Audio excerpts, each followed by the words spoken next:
Hello everybody, Mobius1 here, bringing you the third episode of my Star Wars Unlimited Shadows of the Galaxy card set review series. In this episode, we're going to be taking a look at a few cards that were revealed in late April.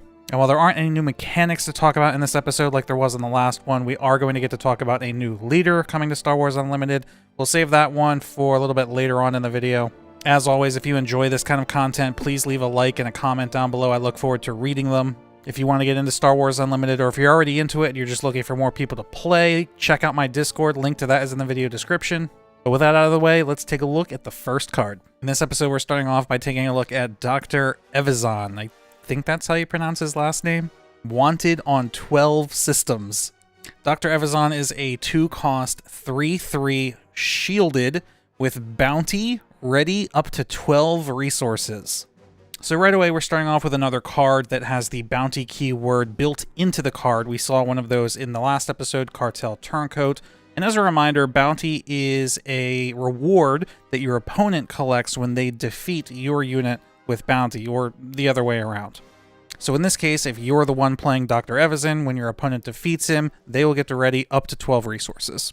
One for each system he's wanted in. At first, that seems kind of bad, right? Like, why would I want to play a unit that when my opponent defeats them, they get all of their resources back? And that is true. Playing Dr. Evazan late in the game could cause your opponent to get a bunch of resources back and probably cost you the game. But if you think about it, he's a 2-drop, which means if you play him on turn 1, your opponent is not going to have 12 resources to ready up. Now, yes, admittedly, if they defeat him on like turn 2 or 3 and still get to ready up 3 or 4 resources, that is still going to give them a huge tempo advantage over you, and it's still pretty bad. But let's quickly compare him to some other cards that we have already. Right now, arguably the strongest 2-drop in the game is Battlefield Marine, which is a 2-cost 3/3. Same as Dr. Evazan, except no shield. Battlefield Marine is run in plenty of competitive decks, so if a vanilla 2-cost 3/3 is good, then a 2-cost 3/3 shielded is also pretty good. Another card that is also run in competitive decks is Crafty Smuggler, who is a 2-cost 2/2 shielded. So Dr. Evazan is almost like a mix of Battlefield Marine and Crafty Smuggler, because you're getting the stat line of Battlefield Marine and you're getting the shielded effect of Crafty Smuggler. Unfortunately, the price you pay for combining those two cards is the bounty. So if we can figure out a way to negate the bounty effect on Dr. Evazan, I think he becomes a much more powerful card. So let's think about what we could do. Star Wars Unlimited's back and forth action system makes it so that you could probably, most of the time, find a way to get Dr. Evazan off the board without your opponent benefiting from the bounty effect. Consider what would happen if your opponent pops Dr. Evazan's shield and still has a unit on board with 3 or more attack. If you claim initiative, then at the beginning of the next round, you'll get to act first and you can attack with Dr. Evazan into that unit, killing Dr. Evazan off, and your opponent won't get any sort of benefit because their resources will already be ready. And really, even if your opponent does get a couple of resources back off of the death of Dr. Evazan, this card is almost guaranteed to go 2 for 1. In other words, because he's a 3/3 with a shield, it's almost impossible, I would think, that if you play him early game, he's going to deal with 2 of your opponent's units before he dies. I think Dr. Evazan is a strong card that just requires a little bit more strategic timing with trying to manipulate when he gets defeated to minimize the benefit that your opponent will receive when the bounty triggers. And if you can consistently trade Dr. Evazan into opponent's units, getting him off the board without your opponent benefiting from the bounty, I think you'll be glad that you included him in your deck. Alright, the next card we have is Pike Sentinel, which is a 2-cost 2/3 Sentinel. There isn't really a whole lot to say about Pike Sentinel. I went back and looked through all the cards in Spark of Rebellion, and I was surprised to realize that we don't have any 2-cost Sentinels. The closest comparison we have right now is Cloud City Wingguard, which is a 3-cost 2/4 Sentinel. Honestly, these cards are super similar. If it wasn't for the villainy aspect requirement on Pike Sentinel, it would be an almost strictly better version of Cloud City Wingguard. And the reason I come to that conclusion is because if you think about it the other way around, if we had had Pike Sentinel first and Cloud City Wingguard was coming in the expansion, I think everybody's evaluation of Cloud City Wingguard would be, well, you're paying one more resource to get one more HP. That's not really worth it. So in this case, we're discounting the card that we already have by 1, and we're only losing 1 HP, which I think makes Pike Sentinel actually surprisingly strong. Now, at the end of the day, Cloud City Wingguard isn't really seeing a whole lot of play right now anyway, but simply the fact that it's going to be a 2-cost Sentinel unit, if you're playing some sort of control deck and you just want something to temporarily shut down your opponent's push on the ground arena, I think you would consider Pike Sentinel. But that being said, power creeping a card that doesn't really see a whole lot of play really just kind of brings it up to par with the other cards in the set. So I would say Pike Sentinel is probably average, maybe slightly above average. There's a chance it could see play, but honestly, I think there's just better cards to put into your blue-black deck. An example of a Sentinel card that's more typically run in decks is Echo-Based Defender, which is a 3-cost 4/3 with Sentinel. Again, you're paying 1 more resource, but in this case, you're getting 2 extra attack with the same HP value.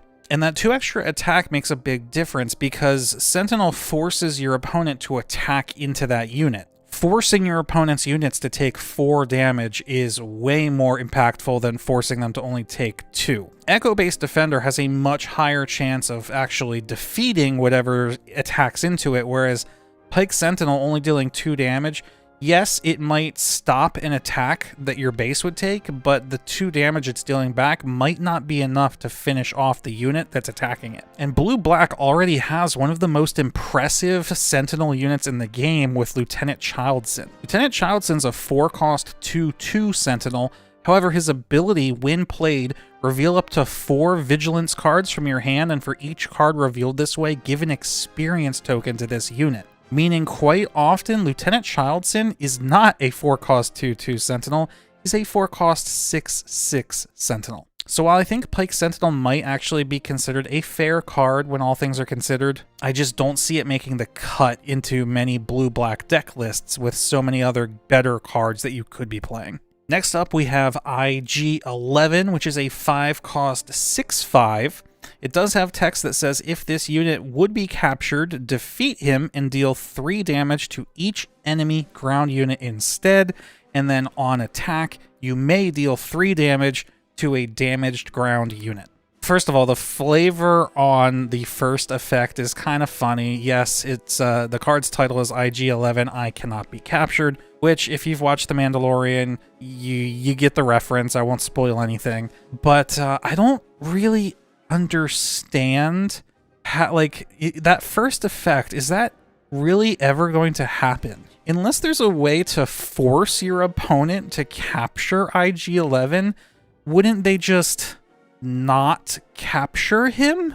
Look, maybe there's going to be some really wacky interaction where you can force your opponent to capture a unit or surrender a unit to your opponent and make IG-11 get captured somehow, and then he sacrifices himself and does 3 damage to everything on the opponent's side of the board.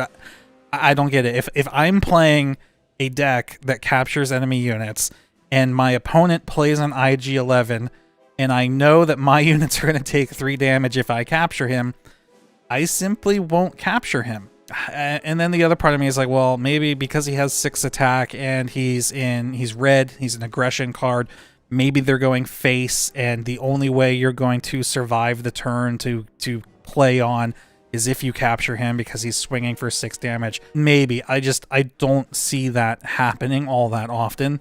And then his on-attack ability, dealing 3 damage to a damaged ground unit, is interesting. It is definitely more of a kind of control-themed ability, right? Dealing damage to enemy ground units is fighting for the board, whereas the red aggression decks usually like to push for base damage. But if you think a little bit harder, if you are playing an aggressive red deck that's trying to push for base damage, then typically what happens during a game is you attack your opponent's base on your turn, and then your opponent is going to be attacking your units with their units on their turn. And because your opponent is the one that is going to be dictating targets, that means they're going to be making more efficient trades with their units, which is typically going to leave their units on the field with 1, 2, or maybe 3 HP remaining. So if there was a way to maybe play IG-11 with Ambush, say Energy Conversion Lab, and drop him on the board, attack into something for 6, and deal 3 damage to another unit that was left alive because it had just traded with one of yours, that would be a pretty powerful swing turn. And in the last episode, we just looked at another card coming, Timely Intervention, that can be used either from hand or smuggled from your resource row to give any unit ambush. And the reason I bring this up is because ultimately I think IG-11 is a little bit slow for what he tries to do. Aggression decks don't typically run very many cards in the 5 or 6 or beyond resource range. For example, currently the Heroism aggression decks are running Gorilla Attack Pod as kind of like their top end, and that's really because it has the win played if a base has 15 or more damage on it, ready this unit. Without that effect, Gorilla Attack Pod would also be considered too slow to play in an aggressive deck, but because you are playing an aggressive deck and because your opponent's base will often have 15 or more damage on it, the fact that Gorilla Attack Pod comes into play ready allows it to make the cut. IG-11, on the other hand, doesn't. So I don't know. I think it kind of is going to depend on what else comes in the set. We might see some new red aggression decks enter the meta, but it's kind of too early to tell right now. Next up, we have a 3-cost event, Spare the Target, which says return an enemy non-leader unit to its owner's hand and collect that unit's bounties. We can immediately compare this to Waylay, which is also a 3-cost event that just says return a non-leader unit to its owner's hand. Now, Spare the Target does have the additional heroism aspect requirement, so it's not going to be run in villainy cutting decks. And the only difference between running Spare the Target and Waylay in a heroism cutting deck is that Waylay does have the very, very niche ability to target your own units, where Spare the Target must be an enemy non-leader unit. Now, I can't really think of any specific times I've ever wanted to waylay my own unit back to my hand, but that is an interaction that you don't want to ignore, especially with these new bounty cards coming out. You know, if your opponent is playing a bounty-heavy deck and you have waylay, and your opponent is just loading bounties onto one of your units, you could potentially waylay your own unit, which would clear all the bounties off of it. But alright, instead of talking about these really niche waylay situations, let's talk about using Spare the Target as intended. How good is the combo of playing bounty cards onto an enemy unit and then using Spare the Target to return that unit to your opponent's hand and collecting the rewards of the bounties that you played? At the risk of sounding like a broken record at this point, I think it's going to depend on how good the bounties are. Now, this early through the set, we haven't seen a whole lot. We've seen Wanted here, which is one that you can play yourself, but then we've also seen some cards that have the bounty keyword already on them, such as Cartel Turncoat. Now, I don't know if this specific example would be worth it, like why you would want to play a 3-cost event to return a 1-cost card to your opponent's hand. It's not really an efficient use of your resources, although you would get to draw a card. But we were just looking at Dr. Evazan. Now, I don't think, you know, if it's late in the game and you have 10 resources in play and you spend all of them except 3, and then your opponent happens to have a Dr. Evazan on the board, you could spare the target, your opponent's Dr. Evazan, return him to hand, and then ready up all of your resources. I think that scenario is probably going to be less likely than wanting to waylay one of your own units. I think if you're running Cunning Heroism and you're looking for a card to bounce units back into your opponent's hand, then I think you'll end up taking Spare the Target over Waylay simply for the random chance that the unit you're going to bounce could have a bounty on it. There is one other notable difference between Spare the Target and Waylay, which is their trait. Spare the Target is a tactic, where Waylay is a trick. And believe it or not, we do already have cards in Spark of the Rebellion that care about that. For example, Jabba the Hutt. Jabba the Hutt says each trick event you play costs 1 less. And when you play him, you get to search the top 8 cards of your deck for a trick event, reveal it, and draw it. Which means Jabba the Hutt synergizes off of Waylay and not Spare the Target. Anyway, I don't know how often this is going to be relevant, but I figured I'd bring it up, especially if we get more trick synergies in this set. All right, the next card we're taking a look at is a unit, 2 cost, 1/3, Follower of the Way. It's a Mandalorian, and it has, while this unit is upgraded, it gets +1/+1. So is it fair to look at this as a 2 cost, 1/3, or a 2 cost, 2/4? Or maybe something in the middle? What we have to decide is how difficult is it to get an upgrade onto this card. Now, before we discuss that, let's talk about what we do already have. Like we saw earlier in this video, Battlefield Marine is kind of like the card to beat for vanilla 2-drops. Now, Follower of the Way is giving up 2 attack. That's pretty bad. And Follower of the Way doesn't get +1/+1 for each upgrade on it, which would actually make it pretty insane. It's simply just getting a one-time +1/+1 as long as there's an upgrade. Now, Academy Training is an upgrade that we have in Spark of the Rebellion. It's not run. This card is not very good. But let's just, for the sake of argument, let's say you play Follower of the Way and then attach Academy Training onto it. Follower of the Way would gain the +2/+2 from Academy Training, making it a 3/5. And then it would also get its, while this unit is upgraded, effect, bringing it from a 3/5 to a 4/6. But now you have to factor in the fact that you spent a total of 4 resources and 2 cards to make that 4/6 body. We already have a 4 cost 3/7 in Consular Security Force. Now, a 3/7 is not a 4/6, but it's close enough, and Consular Security Force sees absolutely no play. Now, admittedly, that was an example using a card that is not very good. Academy Training does not see much play, if any, right now. And we know this expansion is going to have a focus on upgrades. And on top of that, experience tokens and shield tokens count as upgrades. So if you can find a way to put an experience token on Follower of the Way, he'll then become a 3/5. If you can find a way to put a shield token on him, then that'll make him into a 2 cost 2/4 shielded, which we already talked about crafting Smugglers, a 2 cost 2/2 shielded, which is already seeing play. So I think that'd be pretty good too. The question is, how are you going to do it? Since he doesn't have the heroism aspect, you cannot run him in a Luke Skywalker deck and use the Luke Skywalker leader ability to put a shield on him. And while we do have Moment of Peace, which is a 1 cost event, give a shield token to a unit, I don't think that that's really going to be worth running in your deck, because then you're making Follower of the Way into a 3 cost 2/4 shielded, which is significantly worse. If anything, I think this card makes me more excited to see what other upgrades we have coming in the set, especially ones that synergize with the Mandalorian trait, because let's now take a look at the new leader that's been revealed, Bo-Katan Kryze. Bo-Katan is a red, white, or aggression heroism leader with the action to exhaust her, and if you attacked with a Mandalorian unit this phase, deal 1 damage to a unit.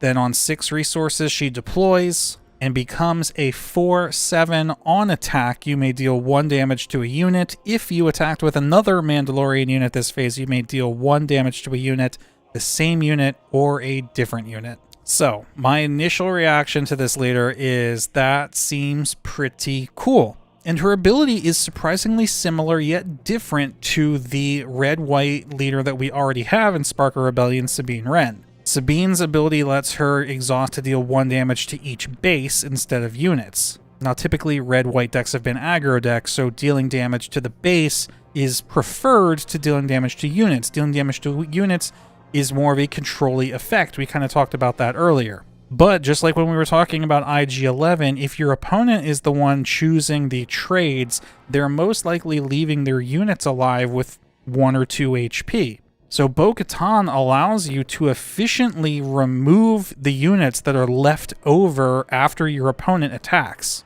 And then just for the sake of comparison, Sabine does deploy much earlier than Bo-Katan. She deploys on only 4 resources instead of 6. However, her body is only a 2/5, where Bo-Katan gets a 4/7. And I mean, that's just comparing them in a vacuum. When you really think about it, you're going to be running Bo-Katan in a deck with Mandalorians and upgrades, which means when you deploy her, you're going to have 6 resources to spend to put upgrades on her, bringing her already impressive 4/7 to who knows. And we can quickly take a look at all the other Mandalorian cards that we already know about. So we just discussed Follower of the Way. A couple episodes ago, we talked about the Mandalorian, who is obviously a Mandalorian. The Mandalorian ship Razor Crest, which we talked about 2 episodes ago, is also Mandalorian. So we can see all 3 of those are blue or Vigilance. So we can kind of already begin to see the makings of a red, white, blue Bo-Katan deck. Then in Spark of Rebellion, we already do have a couple of Mandalorian cards. We have the Sabine Wren unit, which would fit right in,